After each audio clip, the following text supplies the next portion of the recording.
Excuse me. Hello there, ladies and gentlemen. This is your friendly neighborhood Oxhorn. The hat.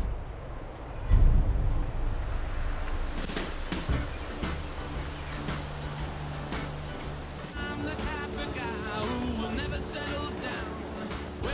Oh well, I roam from Travis Divine, but I'm going on. I roam around, around, around, around.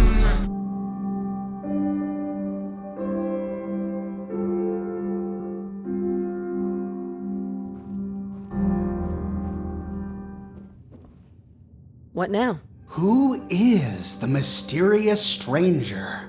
The mysterious stranger has appeared in Fallout 1, 2, 3, New Vegas, 4, and Shelter. He almost seems like a throwaway character. We find very little lore about the man. He's never really explained.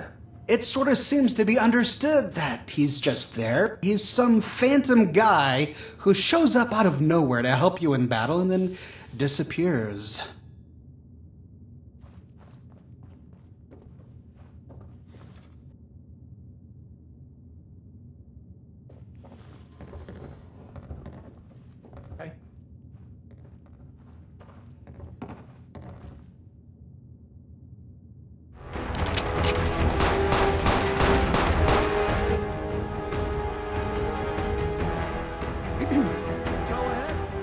Mind if I use your workbenches? Of course. Hey, We appreciate the assistance, civilian, but what's your business here?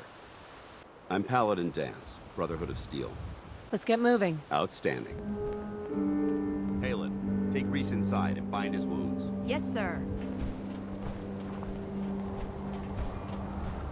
There it is, Arc Jet Systems. There shouldn't be any exterior security, so we'll head in through the front.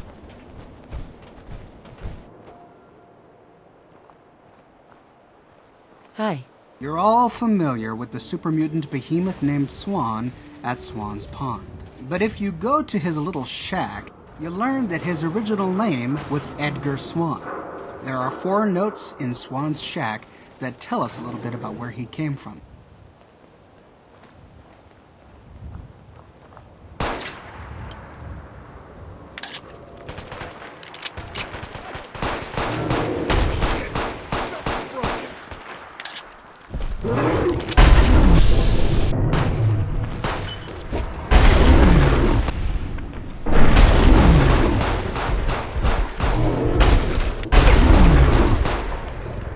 Just run.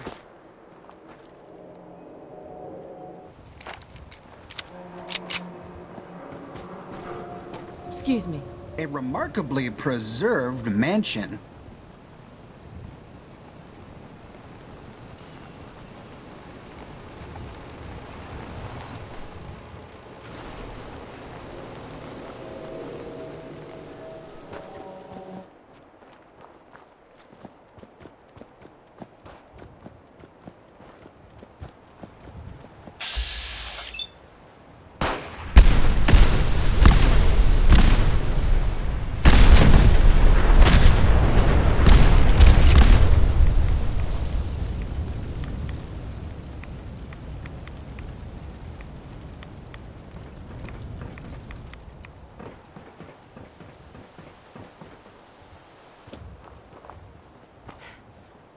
Hey there.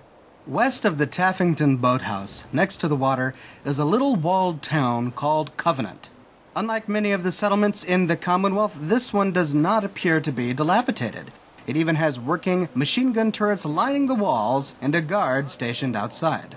When you approach the gate, the guard named Swanson approaches you. He welcomes you to the town of Covenant, but says that before you can enter, you have to pass what he calls the safe test.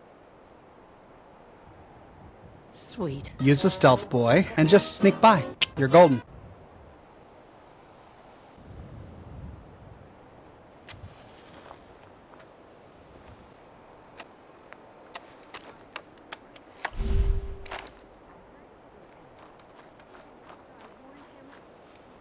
Nothing but super mutants and those atom fellows. There's diamonds. You ruin everything.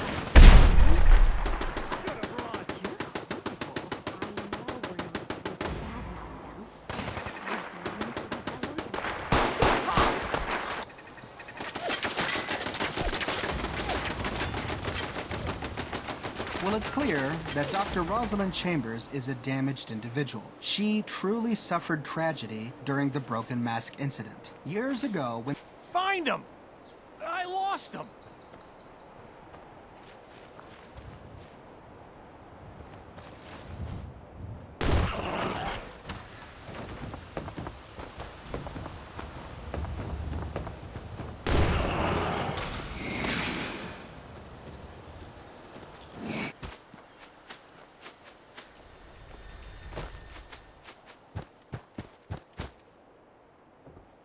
This woman in the wheelchair was clearly a member of this community. It's interesting that after everyone heard the announcement of the nuclear apocalypse, while some locked themselves in with green plants and beers, and others went to their bedrooms to take their chems, this lady rolled her wheelchair all the way to the back of the building to sit next to this grave.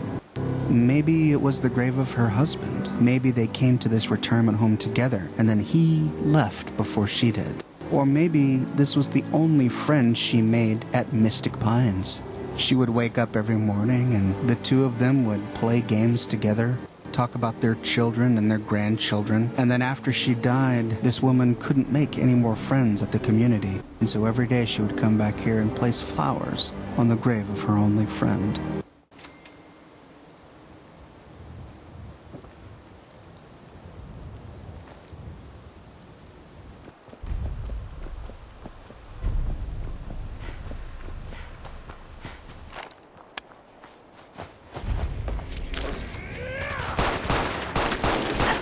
Commonwealth justice for you.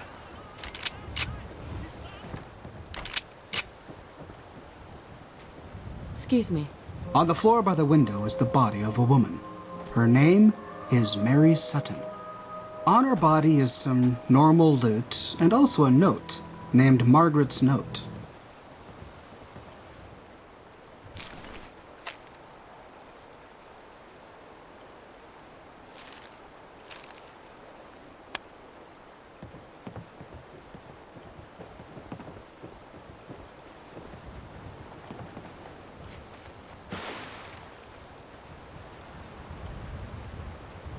Hi.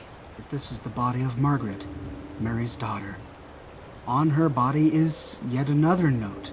This one from Russell.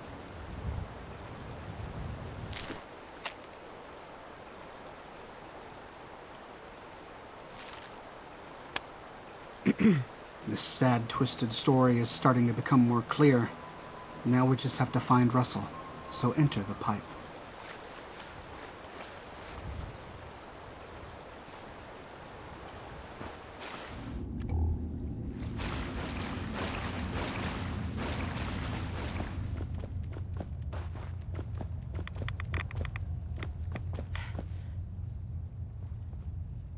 Hey.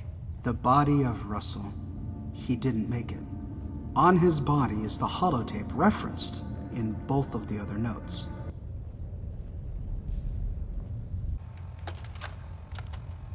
Greetings, brothers. You are here because it is that time of year when we induct our newest members into this most esteemed fraternity. Before their initiation is complete, they must be prepared to receive the mysteries of our order. You can find the substances necessary to... In the span of just a few days, the entire family is killed. All because of this holotape. The Latin at the end, Ordo Obitus Ossa, means Order of the Forgotten Bones. And it has a clear reference to some sort of secret society, much akin to the Skull and Bones Society. Mary, Russell, and Margaret come upon the Taffington boathouse. Russell finds the holotape inside the boathouse. Somewhere along the way, some blood bugs killed their only remaining Brahmin. You can find the corpse of the Brahmin in the farm just outside the house. Russell gets an idea. He's got to find these chems. If only he can find the chems mentioned in the holotape, he can sell them so that he can buy a new Brahmin. He goes off looking for them, enters the drainage pipe, but is killed when he steps on one of the landmines. A day goes by. The only person who knows that he's gone is his sister Margaret. She can't stand it any longer. She has got to find her brother. She leaves a note for her mother, but she's killed by blood bugs waiting for her outside the drainage pipe. It's quite possible that her brother Russell disturbed their nest. Back home at Taffington Boathouse, Mary sits there, both of her children missing, and waits. And waits. But they don't come. Instead, in the distance, she starts to hear the buzzing of wings, and the buzzing gets louder and louder until through the window come a dozen blood bugs. They surround her and they kill her, and she never knows the fate of her children.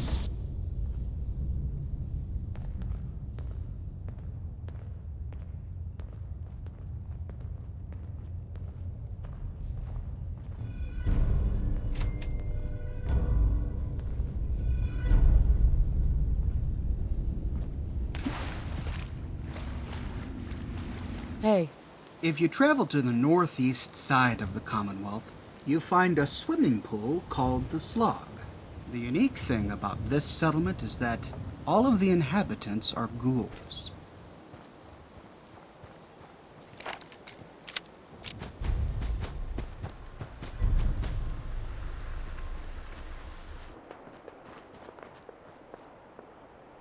There we... hello? Huh? Oh, excuse me. Yeah, it's nice. Really nice. You've got an eye for them too, huh? It's a genuine giddy-up buttercup. The 2076 special edition. Best toy on the market. Don't suppose you happen to have a spare crate of toy parts on you? Sorry, no. No toy parts. Of course not. I think I know where you could find some. You interested?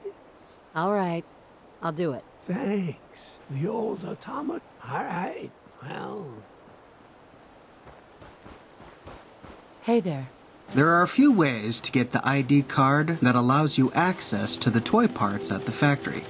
But the way that gives you the most backstory is to travel to the Wilson Atomatoys corporate HQ in the middle of downtown Boston.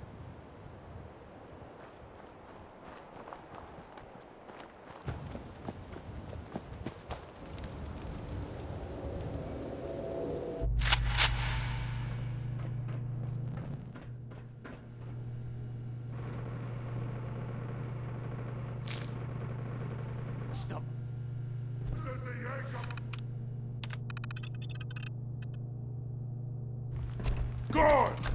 After today's meeting, it's going to take a miracle to salvage the site contract, and you decided to take the evening off?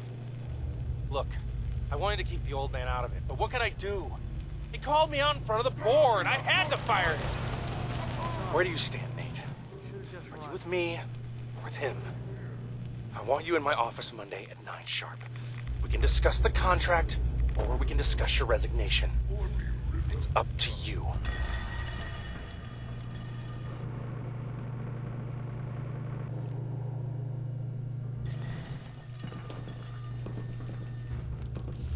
Mark, do you know why toys are... They help children dream. They let them imagine a better future. Still not too late.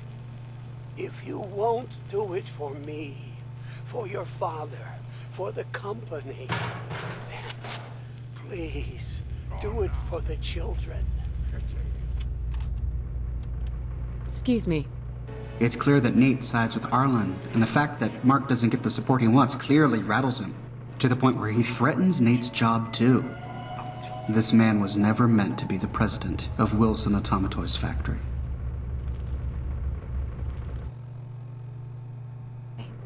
But his connections with the US military paid off.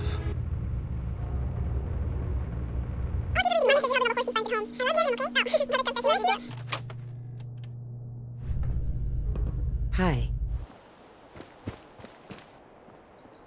Can't remember the last time I had clean fingers. I've got them right here. You do? All right. Let me take a look. Yes. Go ahead. Hi, Daddy. When are you coming home? Oh, God.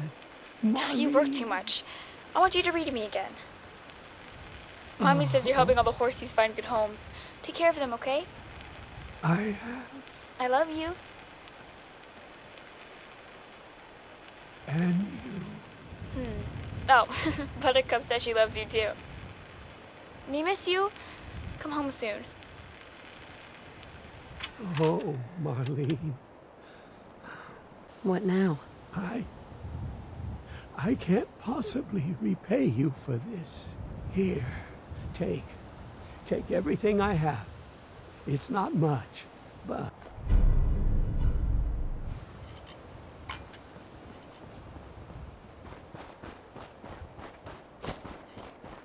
Farming's as honest as honest work. In a brief moment, it all comes into perspective for Arlen Glass.